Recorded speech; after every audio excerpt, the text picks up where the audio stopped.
دیکھیں مسئلہ یہ ہوتا ہے کہ ایمان جو ہم بار بار کہتے ہیں، ایمان جو ہوتا ہے یہ ریلیجن کے اندر پریکٹس کیا جاتا ہے، ایبسٹریکشن میں تو نہیں. آپ ایمان تو ہے، آپ کیری کرتے ہیں ایمان، لیکن religion is the institutionalised form of faith. ایمان یہ خدا کو تو یہودی بھی رکھتا ہے، یہودی بھی ایک خدا کو مانتے ہیں، مسلمان بھی ایک خدا کو مانتے ہیں، کرسچن بھی کہتے ہیں ہم ایک ہی خدا کو مانتے ہیں.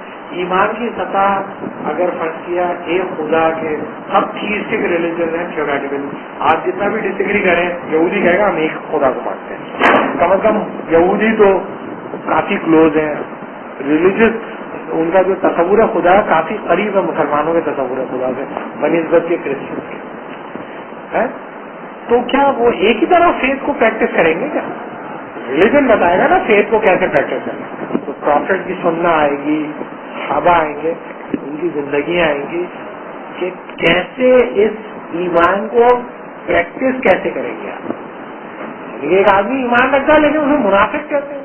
کہا نا منافق، کیوں کہا؟ کیونکہ وہ پریکٹس نہیں کر رہا فیتھ کو ویسے، اور پروفٹ دیکھ کے بتا سکتا ہے یہ منافق پریکٹس کر رہا ہے کہ نہیں کر رہا. تو بتانے کا مطلب یہ کہ ریلیجن جو ہے وہ ایک ریشنل لے کے آتا ہے کہ how you are going to practise thing. لہذا ریلیجن ایک علمیت کے اوپر کھڑا ہوتا ہے، صرف آپ کے کنسینشوس بلیف کے اوپر نہیں کھڑا ہوتا. وہ کنسینشوس بلیف کے ساتھ ایک علمیت بھی ہوتی ہے ریلیجن کے ساتھ. اب ریلیجن اپنی علمیت لے کے آتا ہے اور آپ کے جو بنیادی آنٹولوجیکل کوشچنز ہیں ان کے جوابات دیتا ہے. آپ کو بتاتا ہے کہ حقیقت یہ ہے، آپ کو بتاتا ہے کہ یہ صحیح ہے اور یہ غلط ہے اور یہ وائلیشن ہے اور یہ حدود اللہ ہے اور ان کو تم نے وائلیٹ کیا. تو یہ کس بنیاد پہ آپ اسے مانیں گے؟ اگر آپ اسے علم مانتے ہیں. اگر آپ کہیں نہیں، نارمل معاشرہ یا نارمل سیل جو ہوتی ہے وہ تو فرائیڈین سائیکو ڈائنمک ماڈل کی بنیاد پہ پتہ چلتی ہے. وہ کہ آپ اسلامک علمیت کو کوشچن نہیں کرتے. تو کیا آپ کا خیال ہے کہ فرائیڈین سائیکولوجیکل انڈرسٹینڈنگ یا فرائیڈین سائیکو انالیسس کی میتھڈالوجی اڈاپٹ آپ کر لیں اور اسلامی علمیت پہ کوئی اثر نہیں پڑے گا؟ اس کا کیا نہیں پڑے گا؟ بالکل پڑے گا. تو جتنا زیادہ انسٹیٹیوشنلائزیشن سائیکو ڈائنمک ماڈل کی بنیاد پہ ہوگی وہ ریپلیس کرے گی اسلامک علمیت کو اس دائرے کے اندر. ہاں بالکل، ہاں بالکل. نارمیلٹی کی اب آپ دیکھیں نا تو نارمیلٹی کی definition institute of clinical psychology California جو ہے ہر سال ایک ڈیفینیشن دیتا ہے نارمیلٹی کی.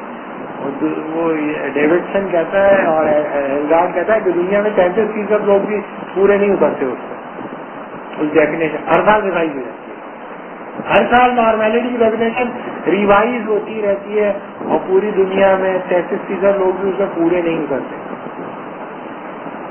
تو آپ ہاں وہ اسٹینڈرڈ مانی جاتی ہے. تو بتانے کا مطلب یہ ہے کہ آپ جب کسی علمیت کو اختیار کرتے ہیں تو اس کے نتیجے میں دوسری علمیت برقرار نہیں رہتی. علمیت کی کاسٹ علمیت ہی ادا کرتی ہے. علمیت کی کاسٹ علمیت ادا کرتی ہے، علمیت کو ریپلیس کرتی ہے. موجودہ زمانے میں اسلامی علمیت کی کوئی وقت باقی نہیں رہی سوائے اس سے کہ آپ مذہبی ریچول کیسے ادا کریں، سوائے اس حد تک. اس سے زیادہ کچھ نہیں. میں مولانا صاحب کی صرف اس بات کو لوگ توجہ سے سنتے ہیں کہ میں نماز کیسے پڑھوں اور حج کیسے کروں اور کیا کہتا ہے روزہ کیسے رکھوں. زکوٰۃ وہ اپنے خود ہی اپنے اندازے سے بتا دیتا ہے، اس میں مال جانے کا خطرہ ہوتا ہے. اور جہاز وہ بھی اپنی مرضی کر لے گا کیونکہ اس میں بھی جان جانے کا خطرہ ہوتا ہے. اور یہ روزے میں چلو تھوڑا بہت پیٹ میں درد ہوگا، بھوک نہیں کر لیتا ہوں کوئی بات نہیں. اور نماز پیٹ میں درد ہے چلو کوئی بات نہیں بیٹھ کے پڑھ لیتا ہوں، پڑھ ہی لیتا ہے نماز کسی طرح. نماز روزہ اور حج میں مزہ بھی آتا ہے، کھجوریں ملتی ہیں، کھانے کو تفریح ہو جاتی ہے، آتے ہوئے الیکٹرا ٹیلی ویژن بھی خرید کے لے آتا ہوں، اور یہ کہ آب زمزم بھی لے آتا ہوں، یہ تفریح ہو جاتی ہے، آب و ہوا تبدیل ہو جاتی ہے، مزہ الگ آتا ہے، گھومنا پھرنا اچھا ہوتا ہے، لوگوں سے ملنا جلنا. ہاں، اور یہ کہ میراتھن جس طرح ہمارے یہاں کہتے ہیں، وہ میراتھن کیوں اس لیے کہ وہ حج بھی تو کرتے ہیں عورتیں مرد ساتھ، تو اس لیے میراتھن ہونی چاہیے. تو ایک طرح کی میراتھن ریس بھی ہو جاتی ہے، صحت بھی اچھی رہتی ہے، اس لیے حج بھی کر لیتے ہیں. اس میں پوچھ بھی لیتے ہیں کہ اب یہ کروں، اب کیا اب یہ احرام باندھوں نہیں، تولیے کا باندھوں نہیں، اس کا باندھوں. اس میں جیسا لگ رہا ہوتا ہے کہ ایک قدم یہ جو ہے، ایک بال برابر چیز بھی یہ بغیر اللہ اور مولانا صاحب کی مرضی کے بغیر نہیں اٹھاتے.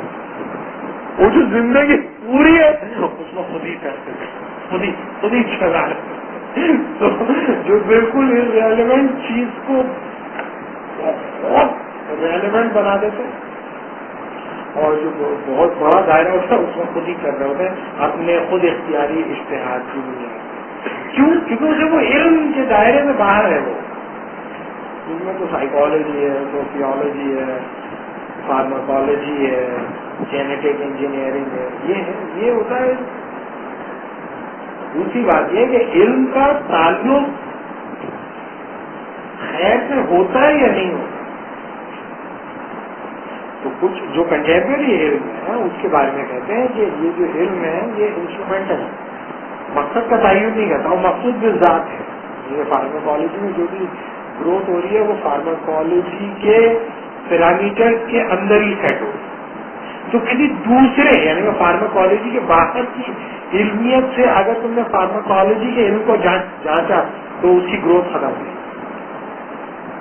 اسی طریقے سے کیمسٹری کے اندر جو علمیت پنپ رہی ہے، پھل پھول رہی ہے، وہ کیمسٹری کے ڈومین کے اندر ہی پنپ اور پھل پھول. لیکن اگر میں کسی باہر کے ماڈل سے اس کو جانچ وہ رک جائے.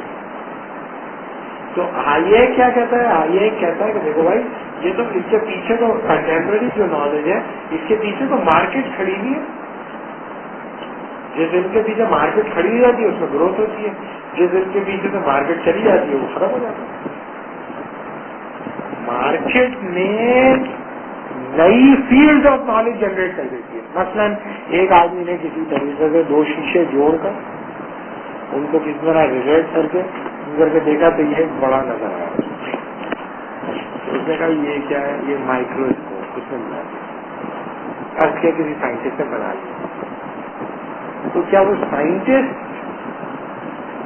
وہ مائکروسکوپ کو جو اس نے ایک بنا لیا ہے کسی طرح پوری دنیا میں بنا کے پھیلا سکتا ہے؟ اس کو تو پھر ایک ایسے لوگ چاہیے جو کہ سلینڈر، المونیم کے سلینڈر، لوہے کے سلینڈر، گلاس کے سلینڈر، تانبے کے سلینڈر جس کے اندر وہ لینسز فٹ ہوں بنانے والے چاہیے. اور ایسے بھی لوگ چاہیے جو کہ لینس کی میگنیفائنگ پاور کو انکریز کرتے چلے جائیں. ایسے لوگ بھی چاہیے جو ان سب چیزوں کو اس طرح ایفیشینٹلی ایڈجسٹ کریں کہ وہ پورٹیبل ہو جائے اور ہینڈی ہو جائے، اور اس طرح بنائیں کہ وہ سستا بھی ہو.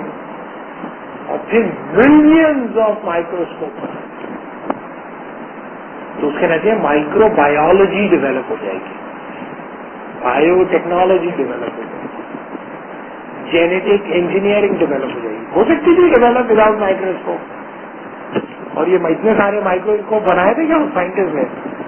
مارکیٹ میں بنائے تھے. اور مارکیٹ میں اس مائکروسکوپ بنانے کے لیے جتنے لوگ تھے وہ سب ایک دوسرے کے ساتھ کس بنیاد پہ منسلک تھے؟ ان کی بنیاد پہ منسلک تھے. کس بنیاد پہ؟ مارکیٹ انٹرسٹ کی بنیاد پہ. تو مارکیٹ انٹرسٹ کو کی بنیاد پر ہارمونائز کرتی ہے اور اسٹرکچرز آف نالج جنریٹ کرتی ہے، اور وہ نئے اسٹرکچرز آف نالج جنریٹ ہوتے چلے جائیں گے. اس کے پیچھے مارکیٹ کو آپ نکالیں گے ختم ہو جائے گا. ابھی نکال دو مارکیٹ کو، ختم ہو جائے گی گروتھ. فارماکالوجی میں ختم ہو جائے گی گروتھ. کیا کہتے ہیں، بایو کیمسٹری. ابھی آپ دیکھیں کیمسٹری کو اتنا بوسٹ کیوں ملا؟ کیا آپ کیا خیال میں